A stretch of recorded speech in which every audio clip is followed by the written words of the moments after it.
Welcome to DrishTI, the online test portal. Registering for the DrishTI online test is simple. Open www.ti.com/DrishTI in the browser. Start by creating your student profile and then click the register button. Now check your inbox for a mail from TI. Use the registered email ID and password provided in the mail to log into DrishTI. To proceed with the registration, you will need to sign in to the MyTI account as well. Open myti.com in the browser.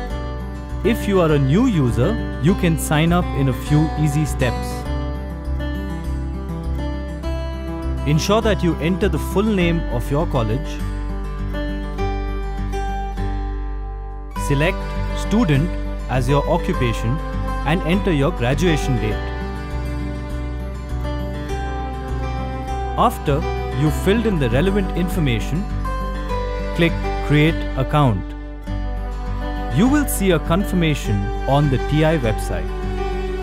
Check your inbox for a mail from TI confirming the registration. It's important that you open the mail and validate your email ID.